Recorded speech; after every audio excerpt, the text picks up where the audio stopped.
நான் எடுத்து வச்சுக்கிறது தான்ப்பா. திருட்டு ஒன்றும் கிடையாது. இது ஒவ்வொரு நாளைக்கு பதிவு பண்ணி வச்சுருக்கு. எந்தெந்த வண்டி வந்து பதிவு பண்ணி வச்சுருக்காது. நேற்றே 2 வண்டி போட்டிருக்கேன்ப்பா, அதே மாதிரி புதுசு பதிவு பண்ணி வச்சுக்கிறது தான்.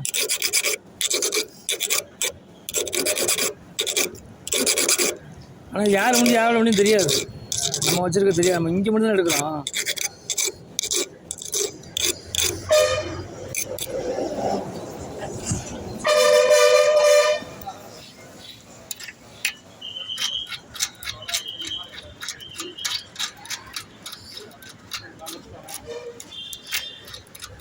இது வந்து யூடியூப்பில் வந்து அப்லோட் ஆகுதுப்பா. இது